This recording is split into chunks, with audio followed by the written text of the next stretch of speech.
Hello friends, welcome to my YouTube channel. आज के अपने वीडियो का टॉपिक है खरपतवार नियंत्रण। यहाँ पर दो शब्द लिखे हुए हैं, निरोधात्मक उपाय और उन्मूलन। निरोधात्मक उपाय में वह उपाय आते हैं जिसमें खरपतवार को नए क्षेत्र में फैलने से रोका जाता है, और उन्मूलन में खरपतवार को पूर्ण रूप से नष्ट करने की विधि आती है। आगे है खरपतवार नियंत्रण की विधियाँ। तो यहाँ पर हम तीन विधियाँ पढ़ेंगे, यांत्रिक या कृषि विधियाँ, दूसरा जैविक विधियाँ और तीसरा रासायनिक विधियाँ। यांत्रिक या कृषि विधियों में कौन कौन सी विधियाँ आती है? तो हाथ से खरपतवार को हटाना, निराई गुड़ाई करना, खरपतवार को जलाना, मोवर का प्रयोग करके खरपतवार को नष्ट करना, रेगिस्तानी क्षेत्र के जो खरपतवार होते हैं उनको पानी भरकर नष्ट करना, और जलीय खरपतवारों को सूखा करके नष्ट करना। नेक्स्ट सेकंड नंबर है हमारे पास में जैविक विधियाँ। तो यहाँ पर एक शब्द लिखा हुआ है बायोहर्बिसाइड या माइकोहर्बिसाइड। किसे कहते हैं? तो फफूंद के बीजाणुओं से जो हर्बिसाइड बनाए जाते हैं उनको हम बायोहर्बिसाइड या माइकोहर्बिसाइड कहते हैं। कवक होती है, उसके जो स्पोर होते हैं जिसको हम बीजाणु कहते हैं, उनसे ये बायोहर्बिसाइड बनाए जाते हैं। यहाँ पर कुछ उदाहरण लिखे हुए हैं, जैसे डिवाइन जो 1981 में बनाया गया था, ये विश्व का प्रथम बायोहर्बिसाइड है। कौन सी कवक से बनाया गया था? तो वो आप लिख सकते हो कॉपी में, फाइटोप्थोरा पाल्मिवोरा कवक से ये डिवाइन बायोहर्बिसाइड बनाया गया था। नेक्स्ट है कोलेगो, इसे कोलेटोट्रिकम ग्लेवोस्पोरिओडेस नामक कवक के बीजाणुओं से बनाया जाता है। बायोपोलारिस, इसको बायोपोलारिस सार्गिकोला नामक कवक के बीजाणु से बनाया जाता है। बायोपोज, इसको स्ट्रेप्टोमाइसेज हाइग्रोस्कोपिक्स नामक जीवाणु का, ये जीवाणु से प्राप्त होता है बायोपोज, ठीक है। तो ये स्ट्रेप्टोमाइसेज हाइग्रोस्कोपिक्स नामक जीवाणु का किण्वित पदार्थ है। लुबाओ 2, इस बायोहर्बिसाइड को अमरबेल को नष्ट करने के लिए काम में लिया जाता है। नेक्स्ट है अपने पास कीटों के द्वारा खरपतवारों का नियंत्रण। तो लेंटाना कैमरा को नष्ट करने के लिए क्रोसिडोसिमा लेंटाना कीट का प्रयोग किया जाता है। नागफनी को नष्ट करने के लिए डेक्टाइलोपियस टोमेंटोपास कीट का प्रयोग किया जाता है। मोथा को नष्ट करने के लिए बैक्ट्रा वेरुटेना नामक कीट का प्रयोग किया जाता है। गाजर घास को नष्ट करने के लिए जाइगोग्रामा बाइकलराटा कीट का प्रयोग किया जाता है। जलकुंभी को नष्ट करने के लिए नियोचेटिना इरकोनी कीट का प्रयोग किया जाता है। ये कीट मुख्य फसल से ज़्यादा खरपतवार को खाना पसंद करते हैं, या ये खरपतवार के पौधों को ही नुकसान पहुंचाते हैं। अगली विधि है हमारे पास रासायनिक नियंत्रण। रासायनिक नियंत्रण में शाकनाशी रसायनों का वर्गीकरण। शाकनाशी किसे कहते हैं ये मैंने पहले वाले वीडियो में बता दिया था। जिन लोगों ने पहले वाली वीडियो नहीं देखी है तो डिस्क्रिप्शन में लिंक है, वीड से संबंधित वीडियो देख लें। शाकनाशी रसायनों के वर्गीकरण में पहला है खरपतवारों के चयन के आधार पर वर्गीकरण। तो इसमें दो प्रकार के शाकनाशी है, वर्णनात्मक शाकनाशी और दूसरे अवर्णनात्मक शाकनाशी। वर्णनात्मक शाकनाशी वह शाकनाशी होते हैं जो खेत के अंदर केवल चुने हुए खरपतवारों को ही नष्ट करते हैं, जैसे 2,4-D, एट्राजिन और सीमाजिन।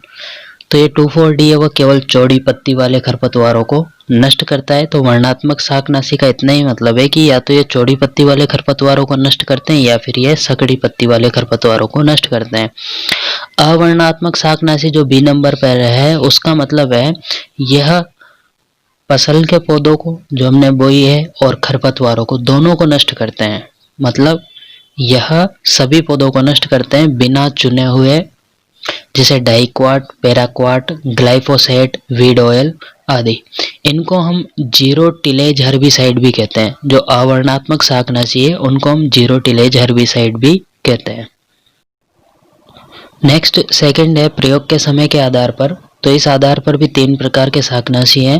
पहला है PPI, प्री प्लांट इनकॉर्पोरेशन। इसका मतलब होता है खेत की तैयारी करने के बाद में, लेकिन फसल की बुआई के पहले। कौन कौन से खरपतवारनाशी यूज किए जाते हैं? तो फ्लूक्लोरेलिन, जिसका व्यापारिक नाम बेसालिन है, ट्राइफ्लुरेलिन और ईपीटीसी। ईपीटीसी की फुल फॉर्म है इथाइल डाई प्रोपिल थायोकार्बामेट। इनका प्रयोग हम फसल की बुआई के पहले और खेत की तैयारी के बाद में करते हैं। अंकुरण से पहले, अंकुरण से पहले का मतलब है जो हमारी मुख्य फसल बोई गई है उसके बीजों के अंकुरण से पहले। खरपतवार का चाहे अंकुरण हो गया हो चाहे नहीं हुआ हो, लेकिन जो हमारी मुख्य फसल है उसके बीजों के अंकुरण से पहले कौन कौन से खरपतवारनाशी का यूज किया जाता है? Atrazine, alachlor, butachlor, pendimethalin, metribuzin. Next, प्रयोग के समय के आधार पर तीसरा वर्गीकरण है अंकुरण के बाद में। जो हमारी मुख्य फसल है उसके बीजों के अंकुरण के बाद में कौन से खरपतवारनाशियों का प्रयोग किया जाता है? तो 2,4-D, आइसोप्रोट्यूरान और प्रोपेनिल नामक खरपतवारनाशी का प्रयोग अंकुरण के बाद में कर सकते हैं। नेक्स्ट 3 नंबर पर है मृदा में अवशेष के आधार पर खरपतवारनाशियों का वर्गीकरण। तो इसमें पहला है नॉन रेजिडुअल। इन खरपतवारनाशियों का मृदा के अंदर जहरीला प्रभाव बहुत कम समय के लिए रहता है। इसमें कौन कौन से आते हैं? डाइक्वाट, पैराक्वाट और ग्लाइफोसेट। बी है रेजिडुअल। इन शाकनाशियों का जो विषैला प्रभाव है मिट्टी के अंदर कुछ समय के लिए रहता है, जैसे 2,4-D का 3 से 4 सप्ताह तक, एट्राजिन व सेमाजिन का 1 से 2 साल तक, फेनेक का 2 वर्ष से अधिक। नेक्स्ट 3 नंबर है मृदा धूमक। इनका भी प्रभाव मृदा के अंदर कुछ केवल थोड़े समय के लिए ही रहता है। ये गैस के रूप में होते हैं, धूल के रूप में, जैसे मिथाइल ब्रोमाइड और मिथेन, इसमें 2 उदाहरण है। नेक्स्ट है 4 नंबर शाकनाशियों की कार्यविधि के आधार पर वर्गीकरण। तो पहला है संपर्क शाकनाशी। संपर्क शाकनाशी क्या होते हैं? यह वह शाकनाशी होते हैं जो पौधे को संपर्क में आने पर नष्ट करते हैं। जैसे जहां पर शाकनाशी गिरेगा तो वहीं का प्लांट नष्ट होगा। पौधे को संपर्क में आने पर नष्ट करते हैं। इसमें कौन कौन से उदाहरण है? तो पैराक्वाट, डाइक्वाट और प्रोपेनिल। स्थानांतरित शाकनाशी क्या होते हैं? जिनको हम सिस्टेमिक हर्बिसाइड भी कहते हैं। यदि पौधे पर, जैसे पौधे की पत्ती है उस पर अगर शाकनाशी गिरता है तो पत्ती से पूरे पौधे में फैल जाएगा और पौधे के कार्यकीय तंत्र को प्रभावित करके पौधे को नष्ट कर देगा। संपर्क में जब पौधा कांटेक्ट में आएगा तब नष्ट होगा लेकिन स्थानांतरित में प्लांट का कोई भी भाग यदि शाकनाशी के कांटेक्ट में आ रहा है तो पूरा प्लांट नष्ट हो जाएगा। इसका कौन कौन से उदाहरण है? 2,4-D, glyphosate, isoproturon. ग्लाइफोसेट के 2 इंपॉर्टेंट क्वेश्चन बनता है। जो ग्लाइफोसेट है वह नॉन सेलेक्टिव मतलब अवर्णनात्मक शाकनाशी है और अवर्णनात्मक शाकनाशी होने के साथ साथ ये स्थानांतरित यानी कि सिस्टेमिक हर्बिसाइड भी है।